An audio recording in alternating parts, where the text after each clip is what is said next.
Hello everyone, thank you for tuning in. Tully Burnalot here, coming to you straight from the wonderful shores of the Atlantic. If my voice sounds a bit weird, it's because I'm actually talking very close to the microphone and I'm wearing 3 layers of very thick clothing. The last of which is actually a fur-lined hoodie that I'm keeping with the hood on because it's freaking freezing!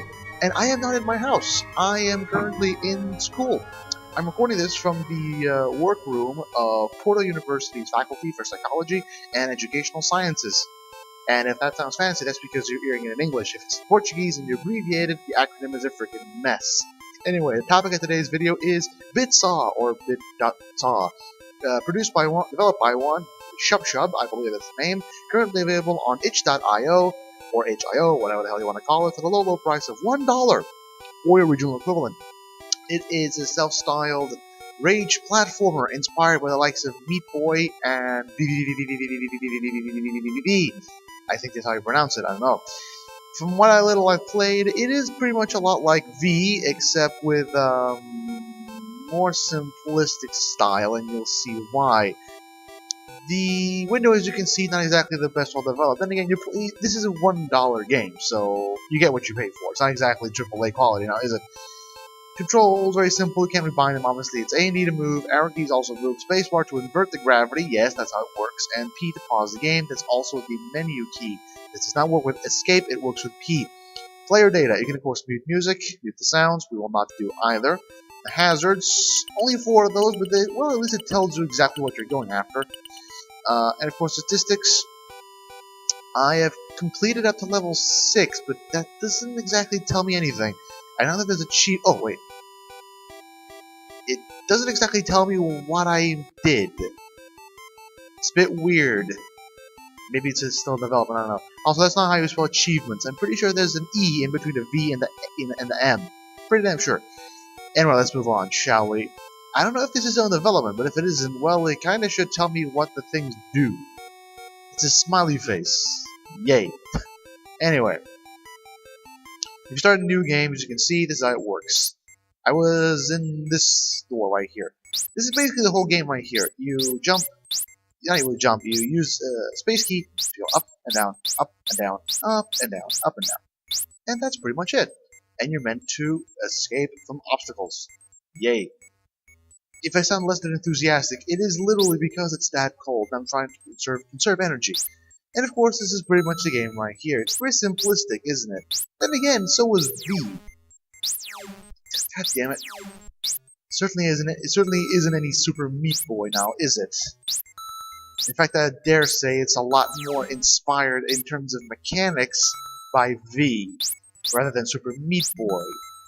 I can see the Super Meat Boy inspiration in the terms of this is gonna get really, really frickin' ragey and hard the more you go, but in terms of actual mechanics, as you can clearly see, this is pretty much a derivative game of V, what with the whole inverting gravity and all. However, I do believe I did play V. Let not be said I did not play V, because I did play V.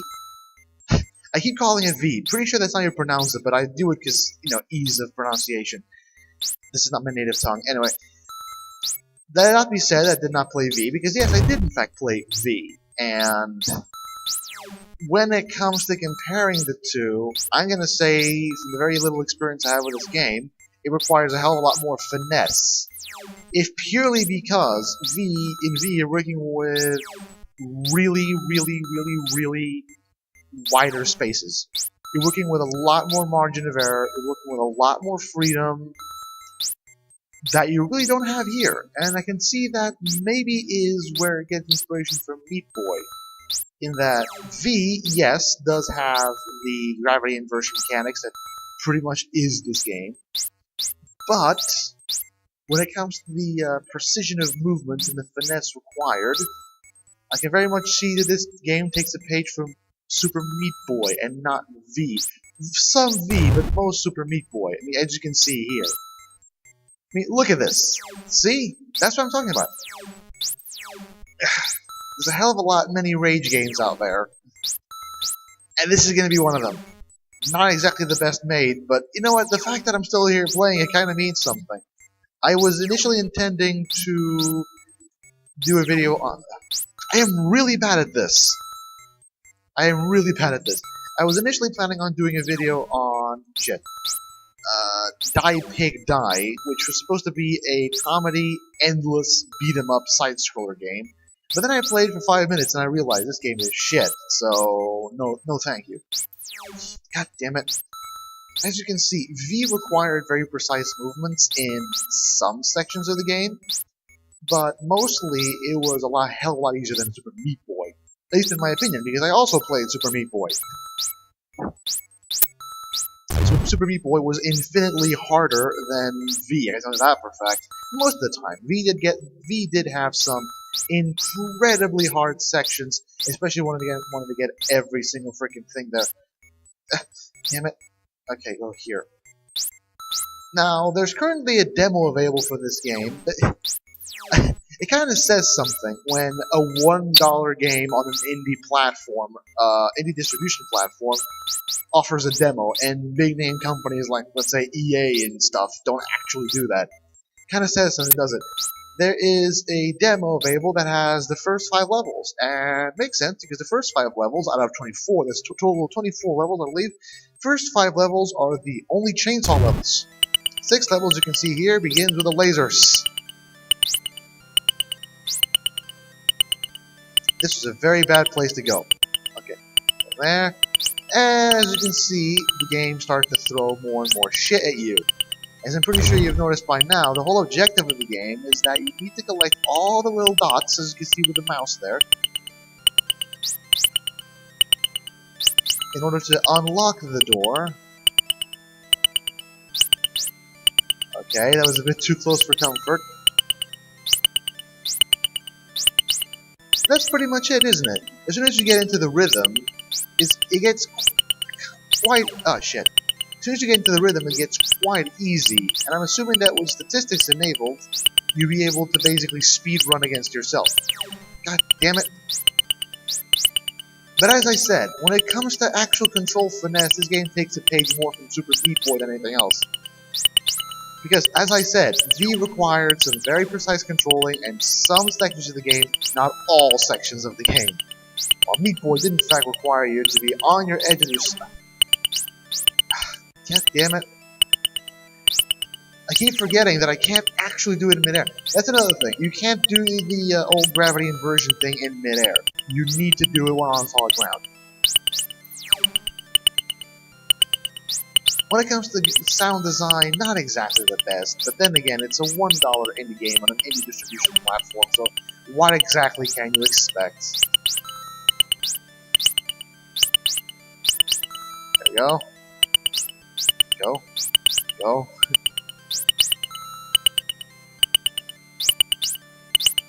Okay.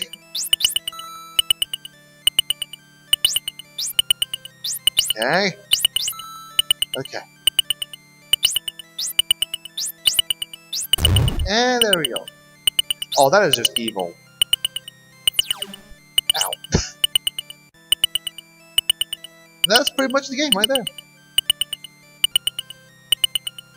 Oh, shit, okay. As you can... Really? Fuck it, start over. Oh, I see. New mechanics. Apparently in this level, you need to get the first one, and then it unlocks the second one? Oh, that's clever. It's turning things around in my head. Fucking wonderful. Ah, god damn it. And as you can see, it's not exactly unfair per se, but the hitboxing appears to be very, very, very precise. Which is more than I can say for games that have a hell of a lot more budget. Some nuts. But really, when it comes to actual mechanics, the game is actually pretty damn simple. If it is entertaining, I'm not gonna lie, I'm actually having quite some fun with this. And thank God I didn't have to pay for this, because if I had, I'd probably be, you know, in debt right now.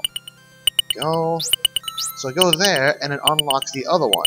Oh, fuck's sakes. I can see a lot of people having fun with this game. I honestly can. I can see a lot of people downloading this game and playing it for the rage lulz. As I said, Not exactly very good with this type of game, now am I? Ugh, god damn it. It doesn't appear to have any slidey controllers, and that's one thing I have to give it. Super Meat Boy was infuriating in that you always had that slide. I am really bad at this. Super Meat Boy was bad in that it always had that slide thing, which, when you stopped, you never really stopped. You kept going for a tiny bit. And that was one of the most difficult parts of Super Meat Boy, wasn't it? The simple fact that you didn't stop when you wanted to stop. There we go. Oh. Okay. Don't have to worry about anything else. Go. Go.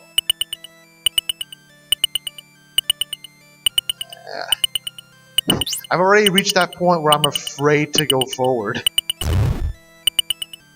Okay, so I'm up there. Oh, that is evil. That is legitimately evil. Okay, okay, okay.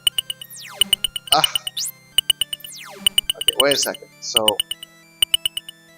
1, 2, go! Ah, damn it. So I really have to do that. How the hell am I supposed to escape then? Oh, fuck. As you can see, this game just got a hell of a lot harder. Why do I always have difficulty pronouncing it?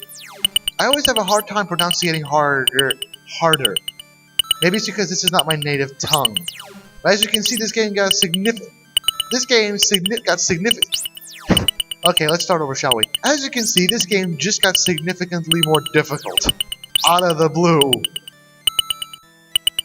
As it appears to require split-second fucking coordination. Without actually being unfair. Because you can't do that. You just need to be very quick when you're goddamn controlling. And I think that's a distinction that's very important to make. This game is not unfair in that it's obviously trying to kill you, obviously trying to make you rage. It's just saying, you know what? Here are these controls. Here is this challenge. Fix it. You're gonna have a hard time. You're probably gonna rage, but you know what? Maybe it's because you still haven't gotten good enough. Maybe you're just not good enough for the challenge. Have you thought about that? Okay, I need to do this. Okay. 1, 2. Okay, go. 1, 2. Go! Okay, okay, okay. I can do this.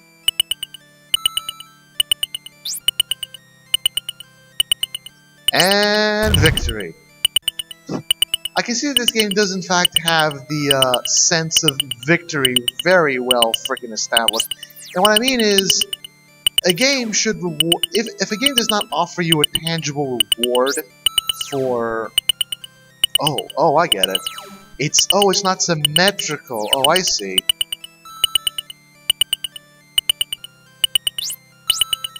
Oh,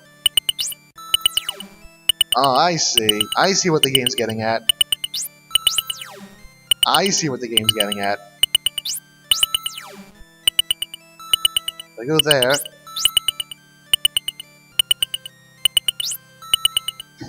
Hell, as you can see, this is one of those games where I'm actually just drawing out the drawing out the video because I find it incredibly interesting to play. And incredibly addicting, really. Addictive, or addicting, whatever. And I really want to finish it. But as I was saying a game should offer you some reward, or most games should offer you some reward for winning. I mean, not all games. When I'm talking about a puzzle game, the game should offer you some sort of reward for completing... Oh, that is evil. That is legitimately evil.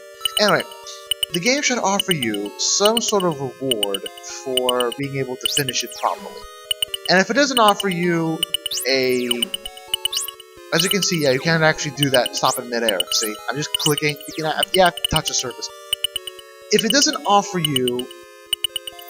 Oh, okay, so if I touch the green, it doesn't matter. But if I touch the quite.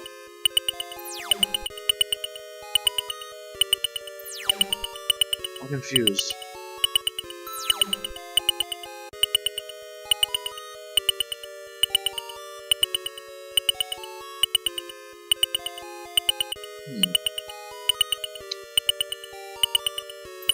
It's a bit weird. I have to still, apparently still have to figure it out, but that's pretty much it. That's like gravity inverter, so it basically just inverts your gravity when you're on them. Anyway, a game like a puzzle platformer should offer you some reward for finishing it. And if it's not a tangible reward, then it should be at least some sort of, you know, reward in spirit. It should make you feel accomplished. It should make you feel good for being able to defeat the challenge. And this game has that packed down. Because you're gonna probably rage. Jesus. Ah, damn it. Because you're probably going to rage, very probably going to rage, as you're playing the game. But you know what? At the end of the day, when you do manage to figure shit out, and when you do manage to complete the level, it just feels so freaking good. And you know what? That's the whole point of it. It's positive conditioning. It is actually conditioning. Fuck, I don't translate this to English. Operating conditioning. It basically, you're given a good stimulus after you do something, which makes you want to do that something again. And that's basic psychology right there. You feel good when you do something, so you're going to try and do that something again. And of course, while humans aren't as simple as dogs by any stretch of the imagination, at the end of the day, it's like that, isn't it? You want to feel some sort of accomplishment that you managed to complete the objective. You want to feel like you've done something that you can be proud of. And really, isn't that what all these puzzle platformers are? All these rage platformers? They force you into this state in which you fucking hate the game. But when you do manage to complete them, you have this sense of relief and relief of frustration that just, it's like cathartic. It's like when I play Warhammer 40k Space Marine. I might have gotten angry at the game sometimes because I want to kill these bastards, but at the end of the day, when I do manage to complete the objective, it just makes me feel so much better because I did it. And I completed the objective, and I went home, and I did it, and I knew that I was done, and it was rewarding. And that's the whole point of it, isn't it? You're meant to feel rewarded. You're meant to feel like you've done something. And frankly, this game has that down pat. It really does. So while it may have some rage-inducing moments, and while it may require some extremely fine motor control, at the end of the day, it's not being unfair. It's not pulling mechanics out of its ass in order to kill you because it has some sort of spiteful thing against you. It's simply offering a very, very tangible challenge that you just need to suck it up and deal with it. And if you can't deal with it, then fuck you then. Maybe you're just not ready for the challenge, who knows? But when you are ready for the challenge, when you do complete it, my god, does it feel good. I can imagine that if I complete this level, it's gonna be like, it's gonna be the freaking gameplay equivalent of a really, really, really good wanking session. And we're back to toilet humor, aren't we? But that's what it is, isn't it? It's physical and mental relief. You tense up when you do this, and you're like, you really feel uncomfortable. And then you do finish it, and it's like, you're done. You can go home knowing you did something today. And it's awesome. But until then, I'm going to have to say goodbye, so thank you for tuning in, and please stay tuned in. Goodbye.